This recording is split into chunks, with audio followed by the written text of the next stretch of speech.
Okay so again आ चुके हैं हम। सो बेसिकली मैं आपके पास लेके आ चुका हूँ मैथमेटिक्स 2 रोड मैप, ठीक है, जिसमें होने वाले हैं ओनली फॉर इम्पोर्टेंट क्वेश्चन। सो इसके अलावा आपको कुछ भी नहीं करना। अगर आपने इतने टॉपिक तैयार कर लिए अच्छे तरीके से, अभी आपके पास पूरा 1.5 महीना है, ठीक है। अगर ये टॉपिक पे आपने लगभग एक टॉपिक के 7-8 क्वेश्चन भी कर लिए अच्छे से, है ना, तो समझ लो आपकी इसमें कमांड आ गई। और फेल तो दूर की बात है, बहुत अच्छे नंबर आएंगे।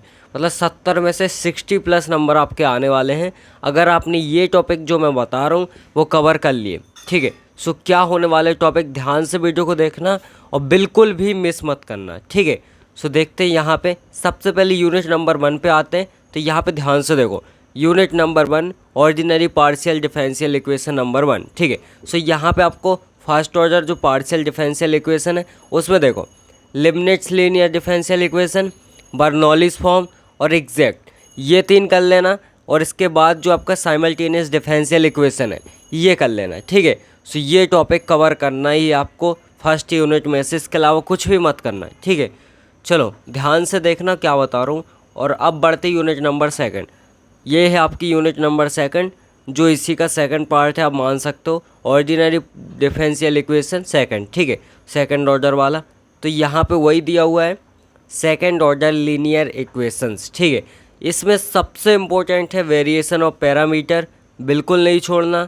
दूसरा टॉपिक है आपका लेजेंड या पोलिनोमियल, ठीक है, और बेसेल्स फंक्शन। ये 3 टॉपिक यहाँ से आपको कवर करना ही करना है, ठीक है ना। अब यहाँ पे ध्यान से देखो, जो आपकी यूनिट नंबर 3 है, जो कि आपको पता है मैं भी अभी करा रहा हूँ, है ना, उसमें से आपको formation of partial differential equation ये कर लेना है, ठीक है। कैसे फॉर्मेशन होता है, जो आपने लैग्रेंजेस मेथड वगैरह देखी थी, ग्रुपिंग मेथड उसी के अंदर देखी थी, मल्टीप्लायर वाली, ठीक है। सो वो करना है यहाँ पे। और इसके बाद homogeneous partial differential equation with constant coefficient, ये टॉपिक आज ही मैंने शुरू किया है, तो ये टॉपिक भी आपको अच्छे से कवर करना है। ये टॉपिक डायरेक्टली कनेक्ट है फर्स्ट यूनिट से, तो अगर आपने वहाँ पे किया है तो आपको समझ में आ जाएगा, ठीक है। CFPI निकालना है और दोनों को ऐड करना है तो आपका कंप्लीट सॉल्यूशन आ जाएगा। इसके अलावा कुछ भी नहीं करना, ठीक है। अब यहाँ पे ध्यान से देखो, जो आपका मॉड्यूल नंबर 4 यानी यूनिट नंबर 4 है, जिसका नाम है कॉम्प्लेक्स वेरिएबल्स, ठीक है। इसमें आपको क्या करना है, सबसे पहले एनालिटिक फंक्शन क्या होता है, ठीक है, कैसे उसको क्रिएट करते हैं ये चीज़ देखना है।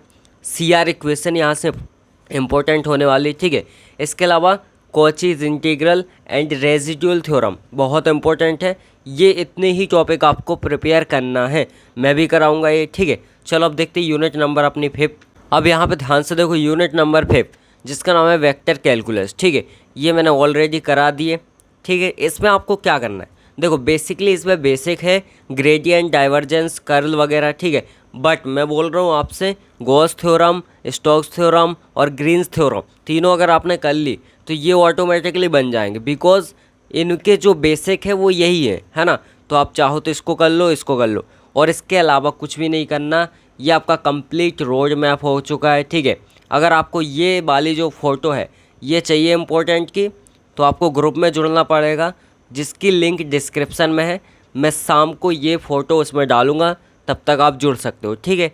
सो यहाँ पे जुड़ जाना, मैं आपको ये इंपॉर्टेंट क्वेश्चन दे दूँगा, क्लियर है। और हाँ, दूसरी बात, मैं नोट्स दे रहा हूँ 49 में, तो वो भी ले सकते हो अगर आपको लेना है तो, ठीक है। 49 में ही मिल रहे हैं। So second semester CSE student के नोट्स हैं, आप ले सकते हो, ठीक है। चलो।